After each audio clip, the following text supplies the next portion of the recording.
Once upon a time something happened. If it had not happened, it would not be told.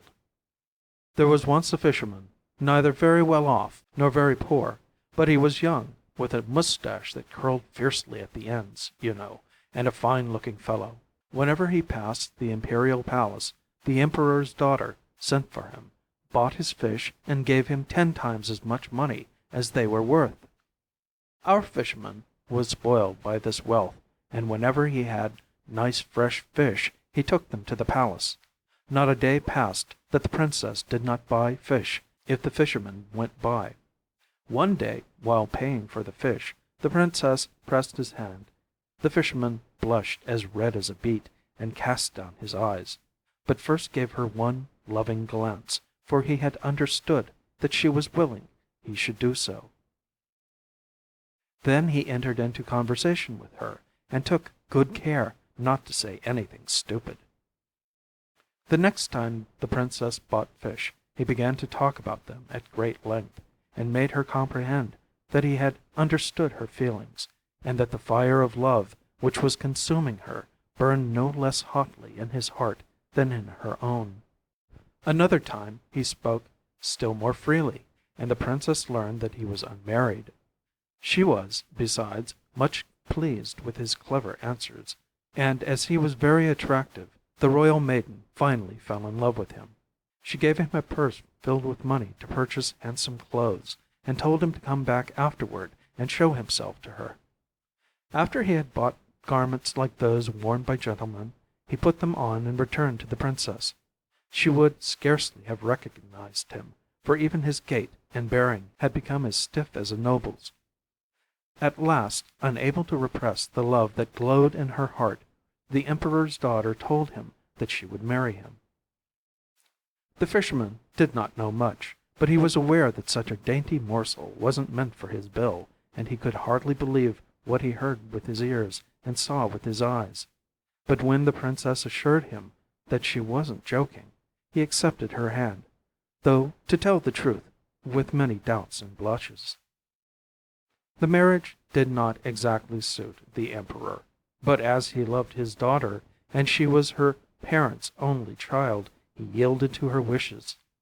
The princess gave the fisherman another purse filled with money, and told him to buy himself still handsomer clothes. When he returned, in garments that fairly glittered with gold, the royal maiden presented him to the emperor, and the monarch betrothed them to each other. Ere long, a magnificent imperial wedding was celebrated. When the company sat down to enjoy the banquet, a soft-boiled egg, which, according to ancient custom, only the bride and bridegroom were permitted to eat, was brought to the wedded pair. When the husband was about to dip a bit of bread into the egg, the princess stopped him, saying, "I must dip first, because I am the daughter of an emperor, and you are a fisherman." The bridegroom made no reply, but rose from the table and vanished. The guests, who did not know what had happened, looked at one another and asked in surprise what this meant, for they had not heard that the emperor's son-in-law had formerly been a fisherman. The bride repented her imprudence, bit her lips, and wrung her hands. She ate what she was compelled to swallow, but she might just as well have thrown it behind her, for not a morsel did her any good. After the feast she went to her room, but all night long she could not once close her eyes or fall asleep. She was so sorrowful. She thought of her bridegroom so constantly that she was afraid she would fall ill from longing.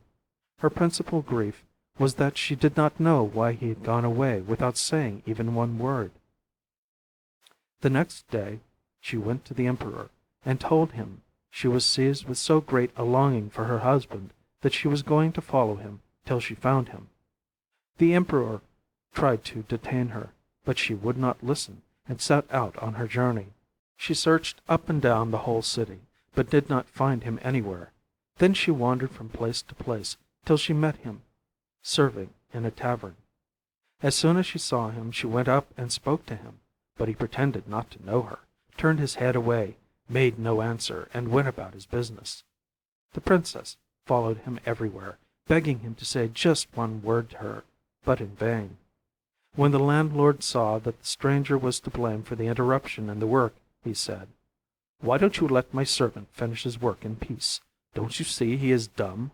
Be kind enough to go away from here, if you are a respectable woman." "He isn't dumb," she cried. "This is my husband, who deserted and fled from me on account of a fault of mine." All the people in the tavern stood still in astonishment when they heard her words, for she was not joking. But the landlord could not believe it.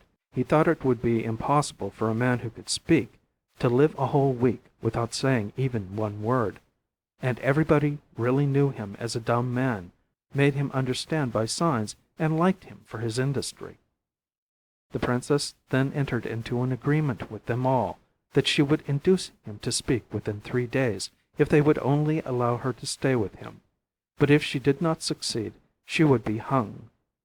This agreement was put in writing and shown to the magistrates for their sanction. When the contract was concluded, the 3 days' trial was arranged to begin the next morning. The fisherman at first knew nothing about this agreement, though he heard of it afterward, but the emperor's daughter never left his side. "My beloved husband," she said, "you know I am to blame. I chose you because I loved you. I swear that I will never commit such a blunder again. Have pity on me. Speak one word to me. Save me from the disgrace that is killing me. I know you have a right to be angry, but for the sake of my love, forgive me." The fisherman turned his head toward her, shrugged his shoulders, and pretended that he did not know her, and did not understand what she was talking about. 1 day, 2 days passed, and he did not even say boo.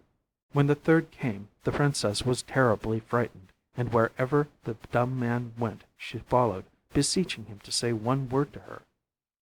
But the fisherman, feeling that she was softening him by her entreaties, fled like a savage, that she might not assail him with tears, and pretended his heart was a lump of ice. But she did not cease imploring him 1,000 times, so tenderly that it would have softened even a wild beast.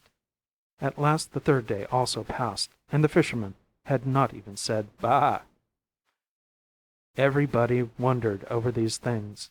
Nothing was talked of in the whole city except the mute servant at the tavern and the beautiful, charming girl, who, it was supposed, had mistaken the dumb man for someone else, and had now brought herself into trouble. The next day the gallows was ready, and the whole population gathered around to witness the end of the affair. The magistrates were summoned to the place, and, against their will, compelled to execute what was in agreement. The executioner came, and called upon the princess to submit to the penalty, since she had not succeeded in fulfilling the obligations she had imposed upon herself. The girl turned once more to the fisherman, and, sobbing bitterly, tried to soften his heart, but in vain. When she saw and understood that no escape was possible, she loosed her hair and let it fall over her shoulders, wailing so piteously that it was enough to make even wood and stone weep for her, and so walked toward the place of execution. All the people, old and young, were weeping around her, yet could not help her. On reaching the gallows, she once more gazed hopefully at the dumb man who had come with the crowd, but stood as if he were perfectly unmoved, and said to him, "My dear husband, save me from death. You know my love for you. Do not let me perish so ignominiously. Speak but one word, and I shall be delivered." But the man only shrugged his shoulders and glanced backward across the fields. The executioner stood with a noose in his hand. 2 assistants led her up the ladder, and the hangman slipped the rope around her neck. 1 moment more, and the princess would have been a corpse. But just at the instant the executioner was going to let her swing out into the empty air, the fisherman raised his hand, shouting, "Hi! Hi! Stop!" They all stood motionless. Tears of joy streamed from every eye as the hangman took the noose from the prisoner's neck. Then the fisherman, looking at the royal maiden, said 3 times, "Will you say fisherman to me again?" "Forgive me, my dear husband," the princess hastened to reply. I have only said it once, and that was by mistake. I promised you not to do so again. Let her come down. She is my wife." He took her by the hand, and they went home together. Afterward they lived in peace and happiness, and if they haven't died, they are living still.